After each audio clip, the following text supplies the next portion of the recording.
মইনামণিহঁত আজি তোমালোকৰ লগত আলোচনা কৰিব লৈছোঁ তৃতীয় শ্ৰেণী গণিতৰ পাঠ নং 6 আৰু এইটো পাঠত তোমালোকে তথ্যৰ ব্যৱহাৰৰ বিষয়ে জানিবলৈ পাবা। গতিকে সকলোৱে ভিডিঅ'টো মন দি চাবা বুলি আশা ৰাখিছোঁ। ইয়াত দিয়া আছে, এদিনাখন হাবিত জন্তু আৰু চৰাইবিলাকে কোনে কি খাই আহিছে সেই বিষয়ে মেল পাতিছে। এতিয়া শালিকী চৰাইজনীয়ে সুধিছে, আজি তোমালোকে কোনে কি খাই আহিছা কোৱাচোন। তেতিয়া ভাটৌ চৰাইটোৱে কৈছে, আজি মই 8টা জামু খাই আহিছোঁ। বান্দৰটোৱে আকৌ কৈছে, আজি মই 7টা কল খাই আহিছোঁ। কেৰ্কেটুৱাটোৱে কৈছে, আজি মই 3টা মধুৰিআম খাই আহিছোঁ। শহাটোৱে কৈছে, আজি মই 4টা গাজৰ খাই আহিছোঁ। আমাক এতিয়া তলত দিছে, ছবি চাই কৰি চাওঁ আহা। 1 নম্বৰ প্ৰশ্নটোত দিছে, ভাটৌটোৱে কেইটা জামু খাইছিল। এতিয়া ভাটৌটোৱে কেইটা জামু খাইছিল? ভাটৌটোৱে খাইছিল 8টা জামু। গতিকে আমি কাষৰ ঘৰটোত কি লিখিম? আমি কাষৰ ঘৰটোত লিখিম 8। 2 নম্বৰ প্ৰশ্নটো দিছে, বান্দৰটোৱে কেইটা কল খাইছিল। বান্দৰটোৱে কেইটা কল খাই আহিছিলে? বান্দৰটোৱে খাই আহিছিলে 7টা কল। গতিকে আমি ঘৰটোত লিখিম 7। ঠিক তেনেদৰে 3 নম্বৰ প্ৰশ্নটো দিছে, কেৰ্কেটুৱা আৰু বান্দৰে মুঠ কিমানটা ফল খাইছিল। কেৰ্কেটুৱাটোৱে কেইটা ফল খাইছিল? কেৰ্কেটুৱাটোৱে 3টা মধুৰিআম খাইছিল। এতিয়া 3 আৰু বান্দৰটোৱে কেইটা খাইছিলে? বান্দৰটোৱে খাইছিলে 7টা কল। 3 লগত আমি 7ক যোগ কৰিব লাগিব আৰু 3 লগত 7 যোগ কৰিলে আমি কিমান পাম? আমি পাম 10। গতিকে আমি ঘৰটোত কি লিখিম? আমি ঘৰটোত লিখিব লাগিব 10।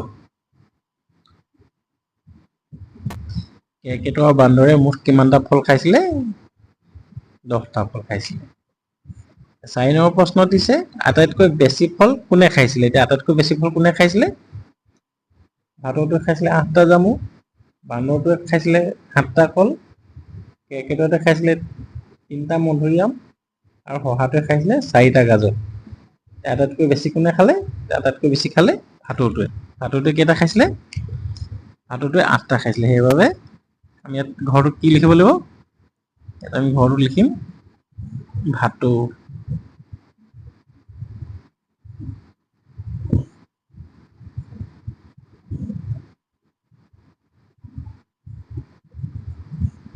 ভাটৌ চৰাইটোৱে আটাইতকৈ বেছি ফল খাইছিলে।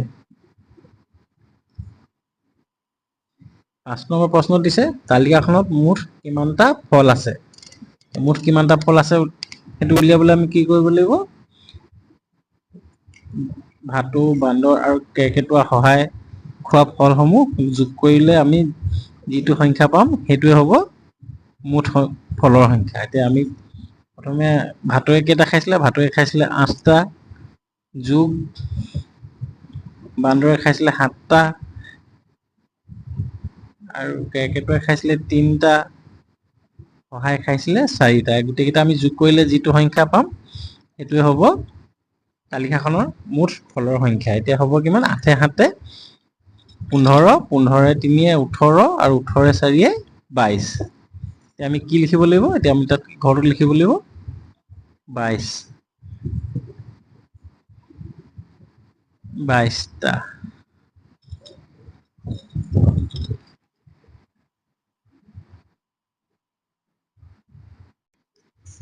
ইয়াৰ পিছত দিয়া আছে, ৰংমিলিহঁতৰ কুকুৰা ফাৰ্মৰ পৰা সপ্তাহৰ প্ৰতিদিনে সংগ্ৰহ কৰা কণীৰ সংখ্যা এনেধৰণৰ।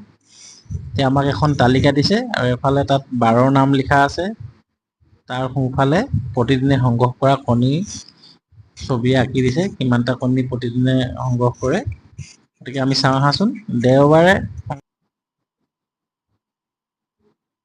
দেওবাৰে সংগ্ৰহ কৰে 1 2 3 4 5 6 6টা কণী। সোমবাৰে সংগ্ৰহ কৰে 1 2 3 4 5 5টা কণী। মঙ্গলবাৰে সংগ্ৰহ কৰে 1 2 3 4টা। ঠিক তেনেদৰে বুধবাৰে 1 2 3 4 5 6 7 8 9 10টা।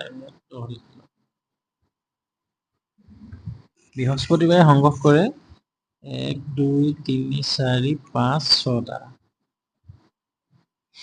শুক্ৰবাৰে সংগ্ৰহ কৰে 1 2 3 4 5 6 7 8টা। আৰু শনিবাৰে সংগ্ৰহ কৰে 3টা। 1 2 3।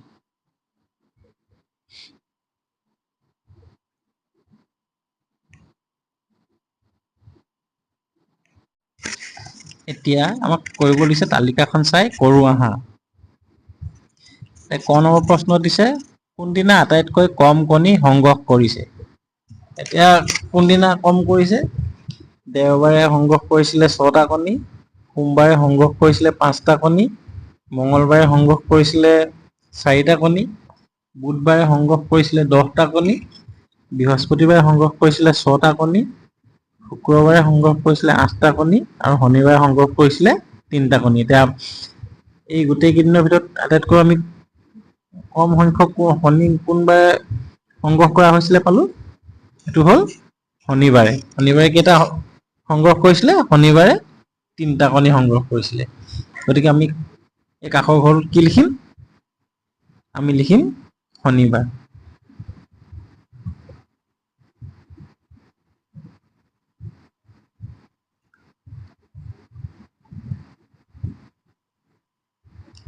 শনিবাৰ। খ নম্বৰ প্ৰশ্নত দিছে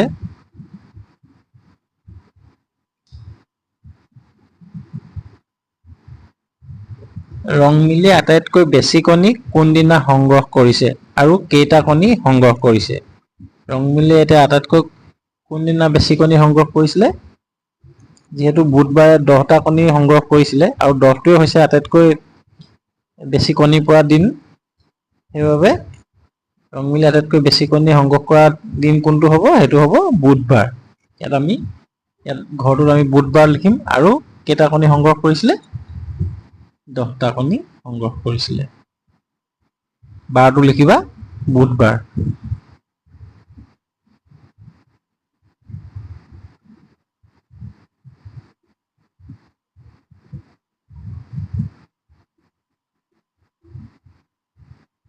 বুধবাৰ।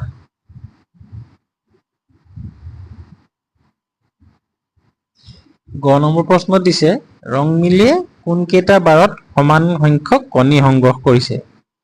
এতিয়া কোনকেইটা বাৰত সমান সংখ্যক কণী সংগ্ৰহ কৰিছিলে? দেওবাৰে কৰিছিলে 6টা কণী সংগ্ৰহ আৰু বৃহস্পতিবাৰে 6টা কণী সংগ্ৰহ কৰিছিলে। আৰু বাকী কেইদিনত সোমবাৰে 5টা, মঙ্গলবাৰে 4টা, বুধবাৰে 10টা, শুক্ৰবাৰে 8টা আৰু শনিবাৰে 3টাকৈ কণী সংগ্ৰহ কৰিছিলে। গতিকে সমান সংখ্যক কণী দেওবাৰে আৰু বৃহস্পতিবাৰে ৰংমিলিয়ে সংগ্ৰহ কৰিছিলে। আমি ইয়াত বাৰকেইটা লিখিব লাগিব, দেওবাৰ আৰু বৃহস্পতিবাৰ।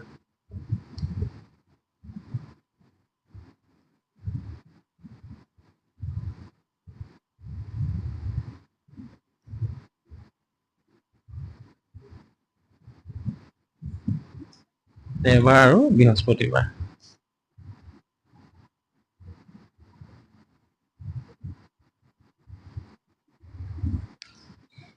ঘ নম্বৰ প্ৰশ্নত দিছে কোনদিনা সংগ্ৰহ কৰা কণীৰ সংখ্যা মঙ্গলবাৰে সংগ্ৰহ কৰা কণীৰ সংখ্যাৰ দুগুণ?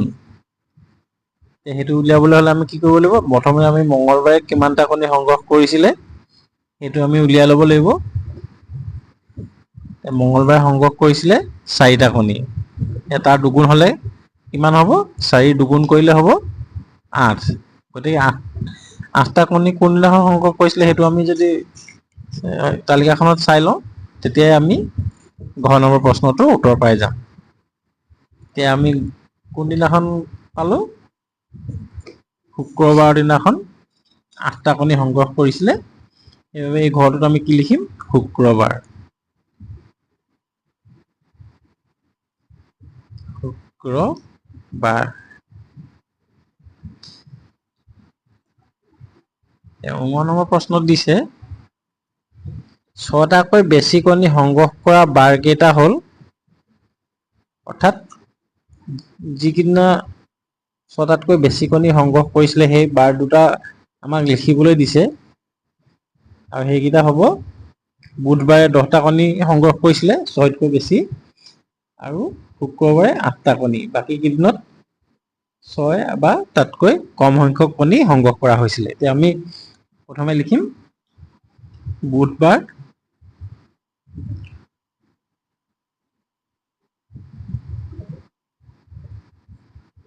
আৰু এই ঘৰত লিখিম শুক্ৰবাৰ।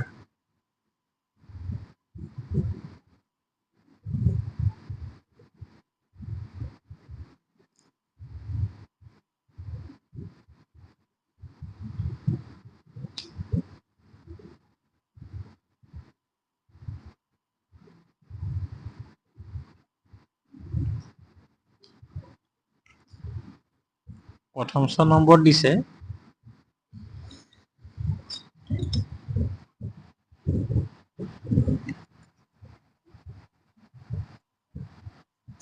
যদি শুক্ৰবাৰে ৰং মিলে আৰু 3টা কণী সংগ্ৰহ কৰিলেহেঁতেন তেন্তে সেইদিনা তাইৰ হাতত মুঠ কণীৰ সংখ্যা কিমান হ'লহেঁতেন।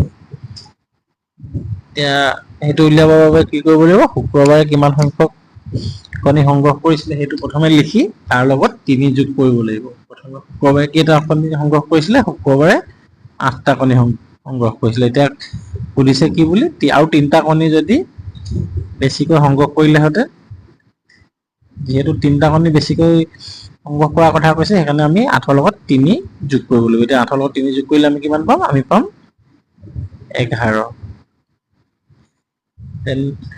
তেন্তে সেইদিনাখন আৰু 3টা কণী বেছি হোৱা হলে কিমান কণী হ'লহেঁতেন, এতিয়া হ'লহেঁতেন 11টা কণী। এতিয়া আমি ঘৰটোত কি লিখিম, এই ঘৰটোত লিখিম 11।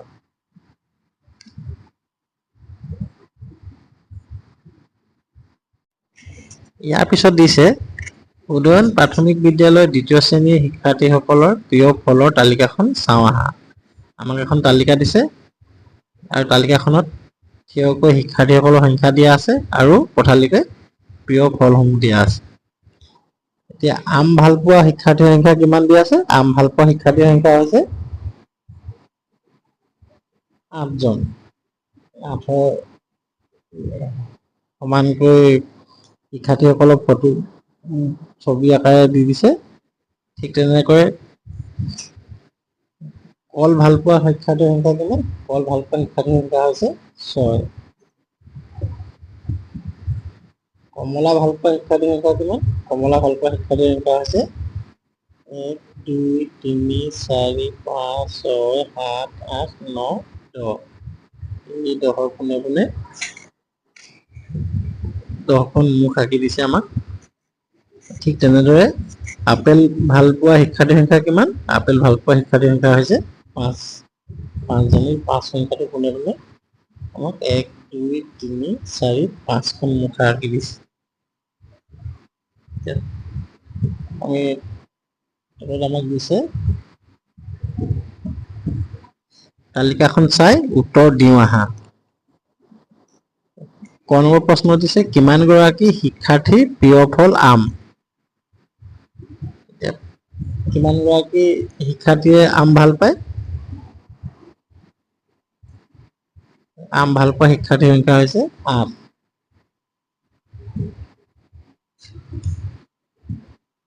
আমি এই ঘৰটোত কি লিখিম, এই ঘৰটোত লিখিম আমি 8। খ নম্বৰ প্ৰশ্নত দিছে আটাইতকৈ বেছি সংখ্যক শিক্ষাৰ্থীৰ প্ৰিয় ফল কোনবিধ। আটাইতকৈ বেছি কোনবিধ ফল ভাল পায়, যিহেতু কমলাটো 10 জন শিক্ষাৰ্থীয়ে ভাল পায় আৰু বাকীবোৰ আম, কল আৰু আপেল 8 6 5 এনেধৰণৰ শিক্ষাৰ্থীয়ে ভাল পায়। গতিকে আটাইতকৈ শিক্ষাৰ্থীৰ প্ৰিয় ফল কোনবিধ হ'ব, এইবিধ হ'ব কমলা। আমি ঘৰটো কি বুলি লিখিব লাগিব, ঘৰটো লিখিব লাগিব কমলা।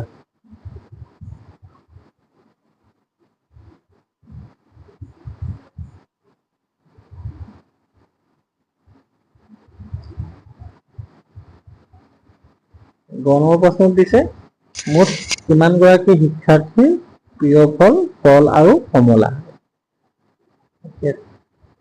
কল আৰু কমলা দিছে। কল কিমানজনে ভাল পায়? কল ভাল পায় 6 জনে আৰু কমলা ভাল পায় 10 জনে। এতিয়া আমি 6 লগত 10 যোগ কৰিলে যি পাম সেয়াই হ'ব কল আৰু কমলা ভাল পোৱা শিক্ষাৰ্থীৰ সংখ্যা।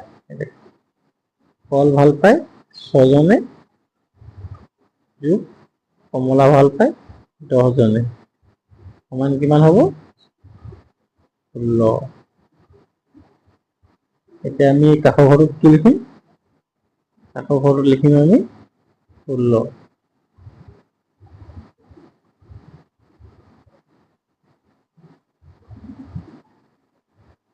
ঘনৰ প্ৰশ্ন দিছে আপেল ভাল পোৱা শিক্ষাৰ্থীতকৈ কমলা ভাল পোৱা শিক্ষাৰ্থীৰ সংখ্যা কিমান?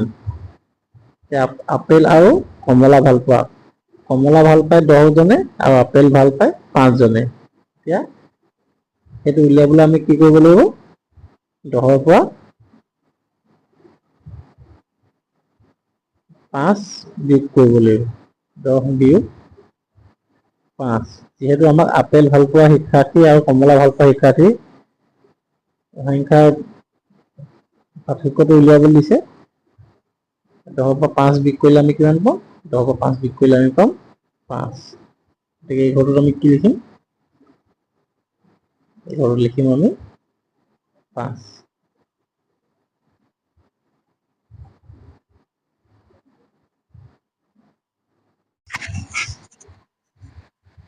ইয়াৰ পিছত দিয়া আছে ওপৰত দিয়া বাহনসমূহ তলত দিয়া ধৰণে গোটত ভাগ কৰি প্ৰতিটো গোটত কিমানখনকৈ বাহন পালা লিখা। এতিয়া আমাক ছবিত কেইখনমান বাহন দিয়া আছে। এখন বাছ, মটৰচাইকেল এখন, চাইকেল এখন, বেটেৰী ৰিক্সা এখন, পানী জাহাজ এখন, নাও এখন, ৰেলগাড়ী এখন, ৰিক্সা এখন, উৰাজাহাজ এখন আৰু ঠেলা এখনৰ আমাক ছবি আঁকি দিছে। ইয়াত আমাক ইন্ধন ব্যৱহাৰ কৰা আৰু ইন্ধন ব্যৱহাৰ নকৰা বাহনসমূহ বাছি উলিয়াবলৈ দিছে। দুখন ইন্ধন ব্যৱহাৰ কৰাবোৰৰ কাৰণে এখন চাৰ্ট দিছে আৰু ইন্ধন ব্যৱহাৰ নকৰাবোৰৰ কাৰণে এখন চাৰ্ট দিছে। এতিয়া আমি এতিয়ালৈকে এখন পূৰ কৰিব লাগে। ইন্ধন ব্যৱহাৰ কৰা বাহনসমূহ কি কি পাইছো আমি ইয়াত? ইয়াত আছে এখন বাছ, মটৰচাইকেল, পানী জাহাজ, পানীত চলা জাহাজত ইন্ধন ব্যৱহাৰ কৰা হয়, ৰেলগাড়ীত ইন্ধন ব্যৱহাৰ কৰা হয়, উৰাজাহাজত ইন্ধন ব্যৱহাৰ কৰা হয়। এতিয়া আমি বাছৰ পিছত মটৰচাইকেল, পানী জাহাজ, ৰেলগাড়ী আৰু উৰাজাহাজ এই কেইখন বাহন ইন্ধন ব্যৱহাৰ কৰাত লিখিব লাগিব আৰু ইন্ধন ব্যৱহাৰ নকৰাত লিখিব লাগিব চাইকেল, বেটেৰী ৰিক্সা, হাতেৰে চলোৱা নাও, ৰিক্সা আৰু ঠেলা। এইকেইখন ইন্ধন ব্যৱহাৰ নকৰাত লিখিব লাগিব।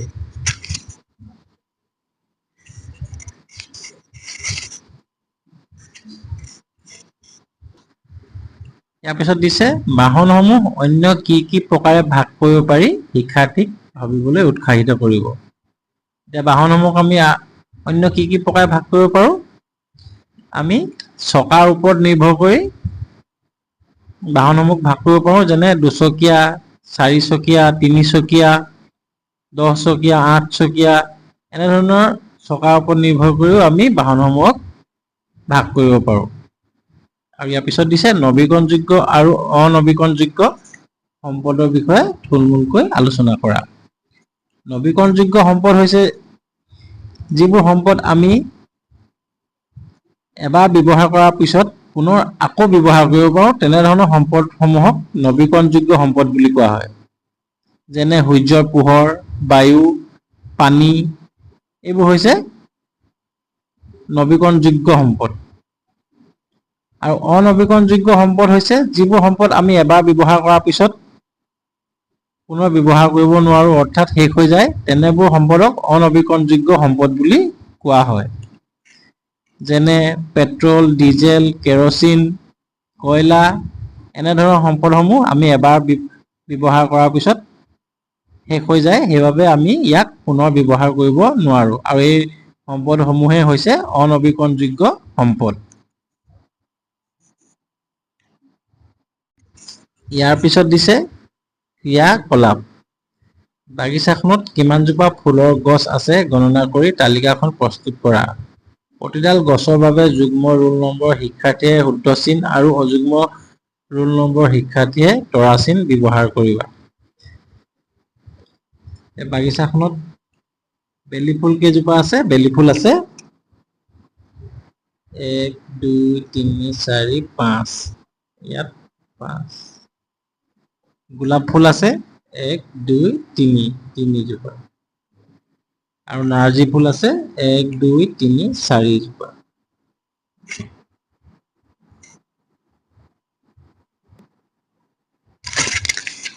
এতিয়া আমাক গণনা কৰি পোৱা তিনিওবিধ ফুল গছৰ মুঠ সংখ্যা কিমান? 1 নম্বৰ দিয়া আছে।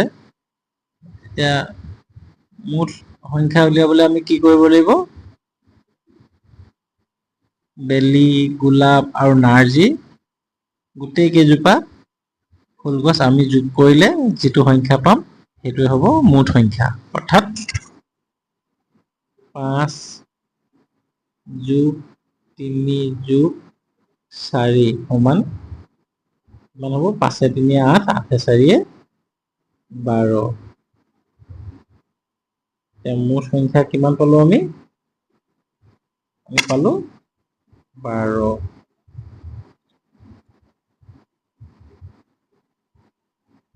এতিয়া তোমালোকে যুগ্ম সংখ্যাৰ যিসকলৰ ৰোল নম্বৰ সেইসকলে শুদ্ধ চিন দিবলৈ কৈছে। এনেধৰণে বেলি ফুল কেইজোপা আছে? 5 জোপা। সেই 5টা শুদ্ধ চিন দিবা। আৰু যিসকলৰ ৰোল নম্বৰ অযুগ্ম সংখ্যা তেখেতসকলে তৰা আঁকিবা। তৰা 5, ইয়াত 5টা তৰা আঁকি দিবা। আৰু গোলাপ কেইজোপা আছিলে? গোলাপ আছিলে 3 জোপা, 3টা তৰা আঁকি দিবা। নাৰ্জী আছিলে 4 জোপা, 4টা তৰা আঁকিব লাগিব। ঠিক তেনেদৰে মুঠ সংখ্যাই লিখিব লাগিব। বেলি ফুল আছিলে 5 জোপা, গোলাপ আছিলে 3 জোপা আৰু নাৰ্জী আছিলে 4 জোপা।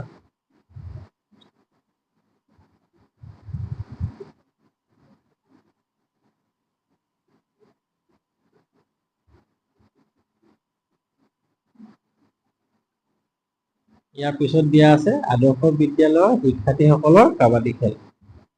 কাবাডী খেলত দুটা দল আছে, ক আৰু খ। ক দলে সংগ্ৰহ কৰিছে 11 পইণ্ট আৰু খ দলে কিমান সংগ্ৰহ কৰিছে? খ দলে সংগ্ৰহ কৰিছে 15 পইণ্ট। এতিয়া আমাক দিছে আহাচোন দুয়োটা দলৰ পইণ্টসমূহ চিহ্ন আৰু সংখ্যাৰ সহায়ত তালিকাখনত লিখো। দলৰ নাম দিয়া আছে ক আৰু খ দল, চিহ্ন আৰু মুঠ সংখ্যা।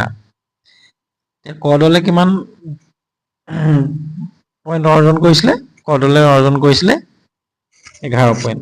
আমি ইয়াত লিখিব লাগিব 11 আৰু খ দলে 15। ইয়াত তোমালোকে যুগ্ম সংখ্যাৰ ৰোল নম্বৰ থকা সকলে শুদ্ধ চিন দিয়ে 11টা, ইয়াত 11টাৰ শুদ্ধ চিন দিবা। আৰু যিসকলৰ অযুগ্ম সংখ্যাৰ ৰোল নম্বৰ তেওঁলোকে 11টা তৰা আঁকিবা। ঠিক তেনেদৰে খ দলত 15টা শুদ্ধ চিন দিবা যুগ্ম সংখ্যাৰ শিক্ষাৰ্থীসকলে, আৰু অযুগ্ম সংখ্যাৰ শিক্ষাৰ্থীসকলে 15টা তৰা আঁকিবা। এনেদৰে 15টা চিন বেলেগ বেলেগ ৰোল নম্বৰৰ কাৰণে বেলেগ বেলেগ হ'ব। যুগ্ম সংখ্যাৰ বাবে হ'ব শুদ্ধ চিন আৰু অযুগ্ম সংখ্যাৰ বাবে হ'ব তৰা চিন। এতিয়া ক নম্বৰ প্ৰশ্ন সুধিছে আমাক কোনটো দলে বেছি পইণ্ট পালে? এতিয়া ক দলে পাইছে 11 পইণ্ট আৰু খ দলে কিমান পাইছে? খ দলে পাইছে 15 পইণ্ট। এতিয়া কোনটো দলে বেছি পালে? খ দলে। ইয়াত আমি খ বুলি লিখিব লাগিব। আৰু 2 নম্বৰ প্ৰশ্ন দিছে দুয়োটা দলৰ মাজৰ পইণ্টৰ পাৰ্থক্য কিমান? এতিয়া যিকোনো বস্তুৰ পাৰ্থক্য উলিয়াবলৈ আমি কি কৰিব লাগিব? ডাঙৰ সংখ্যাটোৰ পৰা সদায় সৰু সংখ্যাটো বিয়োগ কৰিব লাগিব। এতিয়া ডাঙৰ সংখ্যা কোনটো? ডাঙৰ সংখ্যাটো হৈছে 15 আৰু সৰু সংখ্যা হৈছে 11। আমি 15 পৰা 11 বিয়োগ কৰিলে যিমান পাম সেইটোৱে হ'ব আমাৰ 2 নম্বৰ প্ৰশ্নৰ উত্তৰ। 5 পৰা 1 গ'লে কিমান থাকিব? ইয়াত থাকিব 4। 1 পৰা 1 গ'লে 0। এতিয়া আমি কিমান পালো? দুটা দলৰ মাজৰ পইণ্টৰ পাৰ্থক্য হ'ব 4।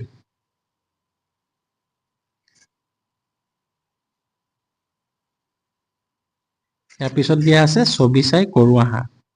তলৰ তালিকাখনৰ চাৰিওফালে বিভিন্ন ফুলৰ ছবি দিয়া আছে। প্ৰতিবিধ ফুলৰ সংখ্যাৰ চিহ্নৰ সহায়ত উলিওৱা আহা। ইয়াৰ পিছত দিয়া আছে তলৰ তালিকাখনৰ চাৰিওফালে বিভিন্ন ফুলৰ ছবি দিয়া আছে। প্ৰতিবিধ ফুলৰ সংখ্যা চিহ্নৰ সহায়ত উলিয়াও আহা। এতিয়া আমাক এই তালিকাখনত কিছুমান ফুল দিয়া আছে আৰু ফুলবোৰক কাৰণে কিছুমান চিহ্ন ব্যৱহাৰ কৰিছে। যেনে এই ফুলপাহৰ বাবে এডাল চিন ব্যৱহাৰ কৰিছে আৰু এই হালধীয়া ফুলপাহৰ বাবে দুডাল চিন ব্যৱহাৰ কৰিছে। ঠিক তেনেদৰে আমি এই ফুলপাহৰ বাবে 3ডাল চিন ব্যৱহাৰ কৰিব পাৰোঁ আৰু এই ফুলপাহৰ বাবে 4ডাল চিন ব্যৱহাৰ কৰিব পাৰোঁ আমি। এতিয়া আমাক ফুলৰ সংখ্যা কাষৰ ঘৰত লিখিবলৈ দিছে। আমি ফুলৰ সংখ্যা যদি হিচাপ কৰোঁ,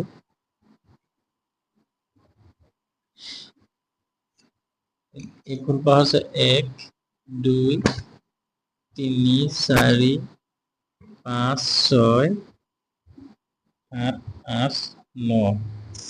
আমি পালো 9 পাবলৈ ইয়াত আমি লিখিম 9। ঠিক তেনেদৰে আমাৰ হালধীয়া ফুল আছে কেইটা? 1, 2, 3, 4, 5, 6, 7। হালধীয়া ফুল আমি পালো 8 পাহ। এতিয়া আমি গোলাপ ফুল চাম। গোলাপ ফুল 1, 2, 3, 4, 5, 6, 7, 8। আমি গোলাপ ফুল পালো 8 পাহ। ইয়াত আমি লিখিম 8। আৰু এই ফুলপাহ আমি হিচাপ কৰিম এতিয়া। 1, 2, 3, 4, 5, 6, 7, 8, 9, 10, 11। আমি এই ফুলপাহ পালো 11 পাহ। আমি লিখিম 11।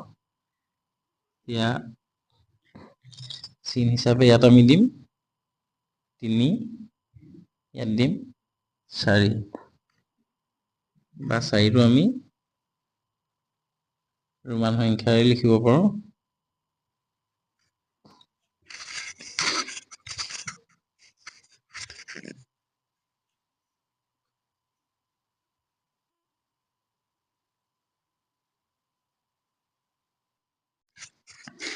ইয়াৰ পিছত আমাক দিছে তলৰ ছবিখন চাই তালিকাখন পূৰ কৰো আহা।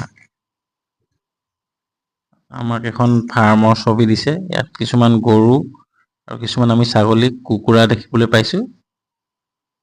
ইয়াত প্ৰাণীবোৰ দিছে। প্ৰাণী হাঁহ, কুকুৰা, ছাগলী, গৰু আৰু চিহ্ন আমাক দিবলৈ দিছে আৰু মুঠ সংখ্যাৰে লিখিবলৈ দিছে। আমি আগৰ দৰে যদি হাঁহৰ বাবে এই চিনটো ব্যৱহাৰ কৰোঁ, কুকুৰাৰ বাবে এই চিনটো, আৰু ছাগলীৰ বাবে এই চিনটো, আৰু গৰুৰ বাবে এই চিনটো ব্যৱহাৰ কৰিব পাৰোঁ। আৰু এতিয়া মুঠ সংখ্যা আমাক উলিয়াবলৈ দিছে। মুঠ সংখ্যা আমি হিচাপ কৰিলে পাম।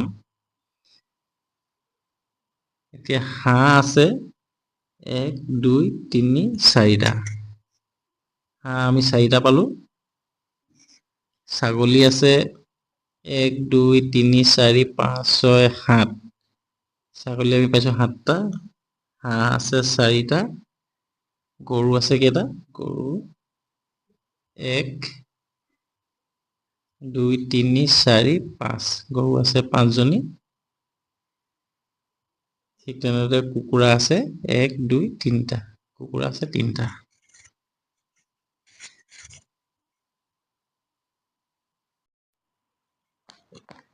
এতিয়া আমি চিন কেইটা ব্যৱহাৰ কৰি লম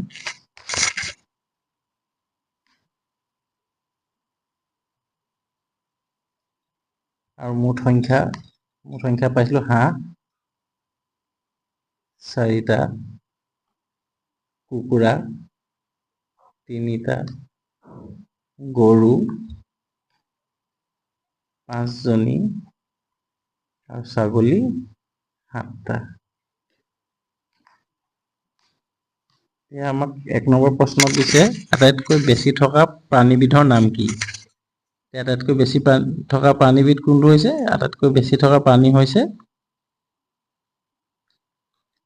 ছাগলী কাৰণ ছাগলী আছে 7টা হাঁহ আছে 4টা কুকুৰা আছে 3টা আৰু গৰু আছে 5 জনী আটাইতকৈ বেছি থকা প্ৰাণী কোনটো হ'ব হ'ব ছাগলীটো 1 নম্বৰ উত্তৰটো হ'ব ছাগলী 2 নম্বৰ প্ৰশ্ন দিছে আটাইতকৈ কম থকা প্ৰাণীবিধৰ নাম কি আটাইতকৈ কম প্ৰাণী কি আছে আটাইতকৈ কম আছে কুকুৰা আছে মাত্ৰ 3টা গতিকে আটাইতকৈ কম থকা প্ৰাণীবিধৰ নাম হ'ব কুকুৰা 2 নম্বৰ প্ৰশ্নৰ উত্তৰটো আমি কুকুৰা লিখিব লাগিব 3 নম্বৰ প্ৰশ্ন দিছে গৰু আৰু ছাগলীৰ মুঠ সংখ্যা কিমান গৰু আৰু ছাগলীৰ মুঠ সংখ্যা উলিয়াবলৈ আমি কি কৰিব লাগিব গৰুৰ সংখ্যাৰ লগত ছাগলীৰ সংখ্যাটো যোগ কৰিব লাগিব অৰ্থাৎ 5 যোগ 7 সমান 12 এতিয়া 3 নম্বৰ প্ৰশ্নটোৰ উত্তৰ আমি কিমান লিখিম 3 নম্বৰ প্ৰশ্নটোৰ উত্তৰ লিখিম মুঠ সংখ্যা উলিয়াব দিছিলে যিহেতু আমি লিখিম 12 4 নম্বৰ প্ৰশ্ন দিছে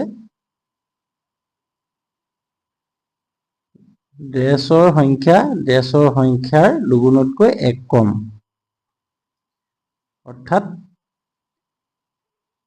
কোনটো প্ৰাণীৰ সংখ্যা দুগুণ কৰিলে যিমান পাম তাতকৈ 1 কমালে যিটো সংখ্যা হ'ব সেই সংখ্যাটোৰ লগত আমি দুটা সংখ্যা মিলা প্ৰাণী কোনটো আছে প্ৰথম ধৰিলো আমি ছাগলীৰ দুগুণ কৰিলে আমি কিমান হ'ব 5টা আছে ছাগলী 5টাৰ লগত দুগুণ কৰিলে হ'ব 10টা 10টাৰ পৰা 1 বিয়োগ কৰিলে কিমান হ'ব 9টা কিন্তু ইয়াত 9 সংখ্যাটো আমি ইয়াত পোৱা নাই ঠিক তেনেদৰে ছাগলীটোৰ লগত তুলনা কৰি চাম ছাগলী আছে 7টা তাৰ দুগুণ কৰিলে কিমান হ'ব 2 7 14 14 পৰা 1 বিয়োগ কৰিলে কিমান পাম আমি পাম 13 কিন্তু 13 সংখ্যাটো এই ওপৰৰ তালিকাখনত আমি দেখিবলৈ পোৱা নাই এইটো শুদ্ধ নহয় তাৰ পিছত চাম কুকুৰা সংখ্যা আছে 3 লগত আমি দুগুণ কৰিলে পাম 6 আৰু 6 পৰা 1 বিয়োগ কৰিলে আমি পাম 5 কিন্তু এই তালিকাখনত 5 আছে যদিও সেইটো হয়তো হ'বও পাৰে আৰু ইটো চাইড আছে হাঁহ আছে 4টা 2 4 8 আৰু 2 4 গুণ 8 হ'ব তাৰ 1 বিয়োগ কৰিলে হ'ব 7 এতিয়া আমাৰ দুটা প্ৰশ্নৰ উত্তৰ মিলিছে ইয়াৰ প্ৰশ্নটো আমি এবাৰ পুনৰ চাই লৈছো 4 নম্বৰ প্ৰশ্নটো ড্ৰেছৰ সংখ্যাৰ দুগুণতকৈ 1 কম এতিয়া হাঁহৰ সংখ্যাটো দুগুণ কৰিলে আমি যিমান হ'ব তাতকৈ 1 কমালে ছাগলীৰ সংখ্যাটো পোৱা যায় ঠিক তেনেদৰে কুকুৰা সংখ্যাটো দুগুণ কৰিলে যিমান সংখ্যা পোৱা যাব তাৰ পৰা 1 বিয়োগ কৰিলেও গৰুৰ সংখ্যাটো পোৱা যাব এতিয়া আমি দুটা উত্তৰ আছে ইয়াত এতিয়া আমি লিখিব লাগিব হাঁহৰ সংখ্যা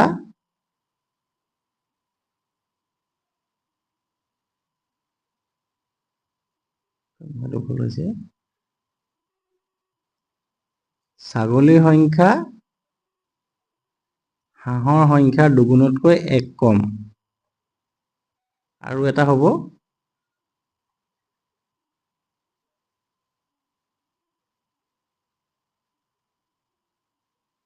গৰুৰ সংখ্যা কুকুৰাৰ সংখ্যাৰ দুগুণতকৈ 1 কম। দুটা প্ৰশ্নৰ 4 নম্বৰ প্ৰশ্নটোৰ উত্তৰ আমি দুটা পাইছোঁ।